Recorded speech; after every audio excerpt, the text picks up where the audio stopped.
अपि चेदसि पापेभ्यः सर्वेभ्यः पापकृत्तमः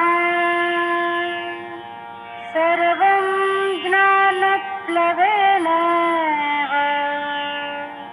वृजिनं सन्तरिष्यसि।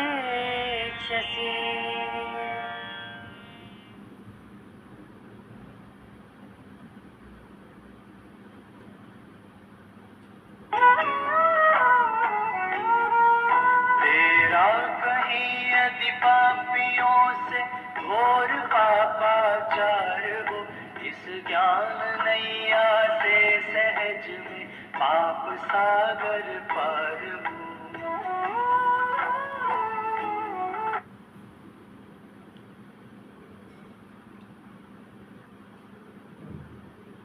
ज्ञान की महिमा का वर्णन यहाँ भी मिलता है और पहले भी ज्ञान यज्ञ को द्रव्यमय यज्ञ से बेहतर बताया जा चुका है।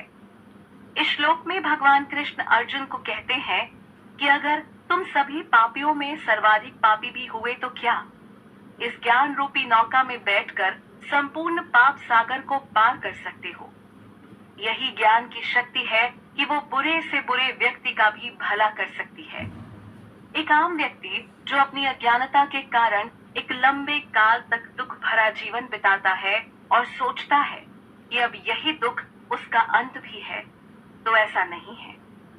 वो व्यक्ति ज्ञान पाकर पुनः अपने जीवन को सुख शांति से भर सकता है, वह अपना कल्याण कर सकता है।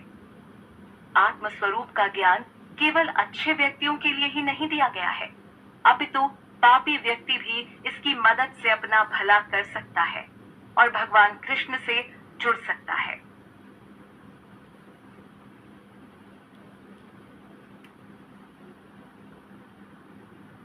Here one can see the description of the glory of knowledge. Even before the yajnas, where knowledge is the offering, is considered better than the yajnas where possessions are the offerings. Option. Even before the yajnas, where knowledge is the offering, is considered better than the yajnas where possessions are the offerings. In this verse, Lord Krishna says to Arjuna that even if you are the most immortal of all sinners, you can cross over the ocean of sin by sitting in the boat of divine knowledge.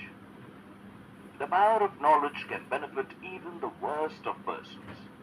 A common man who has spent a long period of life in sorrows believes that this sorrow would be his end too, which is not true. He can again fill his life with peace and happiness by attaining knowledge for his welfare. The knowledge about the soul form is not only for wise people, but for sinners too. Even a sinner can do his own good with this knowledge and can connect with Lord Krishna.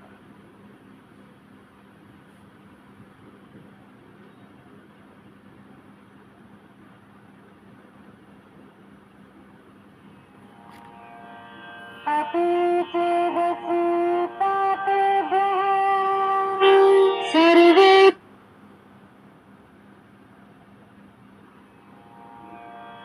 अपि परम तत्व या ब्रह्म को व्यक्ति मात्र अपनी बुद्धि के बल पर नहीं समझ सकता।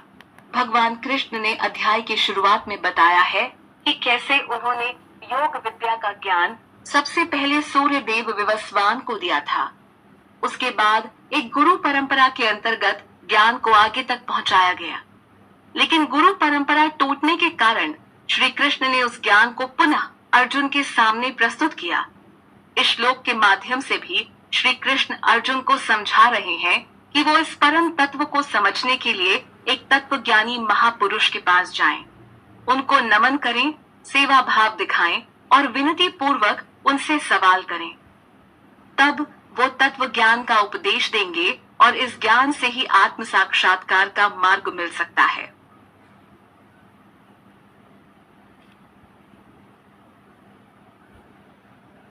कई प्रकार के यज्ञों की चर्चा ऊपर हुई है। उन्हीं में से एक द्रव्यमय यज्ञ है, जिसका अर्थ किसी सामान, वस्तु या पदार्थ से है जिनका एक सांसारिक आधार होता है। व्यक्ति इसी सांसारिक स्तर पर न रह जाए, इसीलिए इसकी तुलना में ज्ञान यज्ञ को भगवान द्वारा श्रेष्ठ बताया गया है। व्यक्ति को जब तक भौतिक सुख मिलते हैं वो उन्हीं में लिप्त रहता है। ऐसे में दिव्य ज्ञान की आवश्यकता होती है जो उसे परमात्मा से परिचित करवा सके। भगवान कृष्ण अर्जुन को कहते हैं कि क्योंकि हे पार्थ, सारे कर्म तत्व ज्ञान में समाप्त हो जाते हैं, या दूसरे शब्दों में कहें तो सारे कर्म ज्ञान में समाहित हो जाते हैं। जो दिव्य ज्ञान के आधार पर कर्म करता है उसे कर्म से मिलने वाले लाभ में कोई रुचि नहीं करता है। वैसे भी मनुष्य के बंधन का कारण उसकी अज्ञानता ही तो है, जिसके चलते हर यज्ञ का एक ही प्रयोजन है, वो है व्यक्ति को ब्रह्म ज्ञान से मिलवाना, ताकि वो जीवन के कष्टों और जन्म मृत्यु के चक्र से मुक्त हो जाए।